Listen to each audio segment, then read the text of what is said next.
एक और क्वेश्चन है भाई, एक और क्वेश्चन है एवरीवन, जिसमें आप देखो ध्यान से तो बहुत ही बेसिक क्वेश्चन अगर हमारे फिर से पूछा गया है बायोमोलिकुल से। और मैं इतनी बार कह चुका हूँ बायोमोलिकुल्स के, अगर आप मुझे रेगुलर वीडियो देख रहे हो तो मैं मेरे बेस्ट वाले क्वेश्चन कभी भी जब क्वेश्चन सॉल्व कर रहा था तब भी हमने बताया था कि बायोमोलिकुल्स जेई मेंस के लिए एक 4 नंबर का वरदान है एवरीवन। मतलब बायोमोलिकुल्स को हल्के में नहीं लेना है, बस आपको 4 घंटे भी आप 4 आवर दे दो तो बायोमोलिकुल्स आप जेई मेंस में अच्छा कर सकते थे, है ना। चलो अब तो टाइम चला गया, पर कोई नहीं, अब देख लो मैं आपको एनसीईआरटी में इसका सॉल्यूशन दिखाता हूँ, है ना।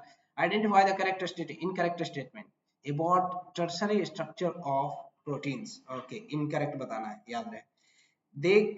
दे कैन बी फाइब्रस और ग्लोबुलर इन स्ट्रक्चर, ये सही बात है बिल्कुल, ठीक है। The main force that stabilize the structure और hydrogen bonding disulphide van der Waals electrostatic force of attraction, ठीक है, ये भी सही है। Structure remain intact when exposed to pH changes, हाँ ये गलत है, क्योंकि रिमेन इंटैक्ट नहीं होता है, ये ब्रेक कर जाता है। रिमेन इंटैक्ट जो है केवल और केवल प्राइमरी स्ट्रक्चर होता है, ठीक है। Linear peptide chain will converted to secondary structure and then further folding of the second will converted into the tertiary structure. अच्छा ये जो है ऑप्शन 1 2 3 4, ये भी क्यों लग रहा है कि मेमोरी बेस्ड टाइप का ही हो गया, है ना। अ, ये क्वेश्चन तो हमने जो है हमने डाउनलोड किया है, पर एग्जैक्टली नहीं पता कि, ठीक है। Linear peptide chain will converted to secondary structure, ये बाकी सब तो सही है एवरीवन, ठीक है। ये सब क्या है, गड़बड़ किस में है, ये केवल ये दोनों स्ट्रक्चर, ये तीनों जो स्टेटमेंट सही है, बस ये वाला स्ट्रक्चर स्टेटमेंट गलत है, ठीक है। सही तो है। तो अब इस क्वेश्चन को मैं आपको एनसीईआरटी में शो करता हूँ, ठीक है। मैं एनसीईआरटी में शो करता हूँ, कहाँ पे है ये एनसीईआरटी में। एनसीईआरटी हाइलाइटेड वाले में आते हैं बायोमोलिकुल्स में, मैं आपको बायोमोलिकुल्स में दिखाता हूँ कि आपको कहाँ से ये क्वेश्चन पूछा गया था, ठीक है। स्ट्रक्चर ऑफ प्रोटीन से जब आओगे तो आप देखो ये जो लाइन गलत कहा गया था, फाइब्रस प्रोटीन जो देखो, protein are classified in their molecular shape, ठीक है। Globular protein, primary structure, tertiary structure, overall folding को ये शो करता है, ये सेम क्वेश्चन पूछा गया है, ठीक है।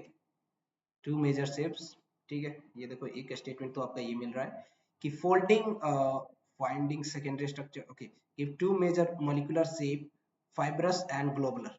मैं आपको अगर दिखाऊं तो ये रहा हमारे पास दो, fibrous and globular structure, third के लिए, ठीक है। और दूसरा क्या है, स्ट्रक्चर रिमेन इंटैक्ट, ओके, हमें ये पॉइंट ढूंढना था, ठीक है। ये जो है वंडरवॉल फोर्स से disulphide linkage hydrogen bonding in सबसे स्टेबलाइज होता है, ठीक है। आगे देखते हैं, protein unique 3 dimensional structure biological activities, ठीक है। ड्यूरिंग डीनेचरिंग जब हम कर रहे होते हैं, ठीक है, सेकेंडरी स्ट्रक्चर और टर्सरी स्ट्रक्चर जो होता है डिस्ट्रॉय हो जाता है, बट प्राइमरी रिमेन इंटैक्ट। लेकिन यहाँ पे क्या कह रहा था कि टर्सरी जो है structure remain intact when exposed to pH changes, ठीक है ना। तो हमारे थर्ड स्ट्रक्चर टर्सरी स्ट्रक्चर की बात कर रहे थे, तो ये इंटैक्ट नहीं रहता, ये डिस्ट्रॉय हो जाता है, इसीलिए ये वाला स्टेटमेंट गलत हो गया एवरीवन, ठीक है।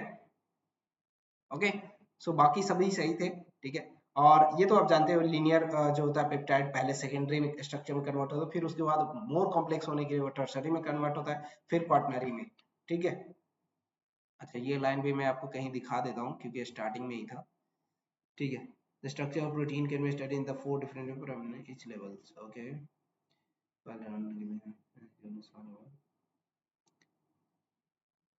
ओके, यहाँ पे थोड़ा सा ढूंढने में टाइम लग जाएगा, है ना, पर आप समझ लो, है ना, क्योंकि हर एक लाइन तो मुझे एग्जैक्ट याद नहीं है, पर हाँ ये तो है कि एक बार फिर से पूरा पढ़ना होगा, है ना। चलो लेकिन देख लेना, ये सही स्टेटमेंट था, ठीक है। A linear peptide chain will convert to a secondary structure and then further folding the secondary structure will convert into the tertiary structure, ठीक है। चलो वेरी गुड, आई होप ये क्वेश्चन सबका सही हुआ होगा, है ना। बहुत इजी क्वेश्चन था बायोमोलिक्यूल से। अच्छा बायोमोल लिख दिया है, बायोमोलिक्यूल, चलो कोई नहीं, आप तो समझ ही रहे हो।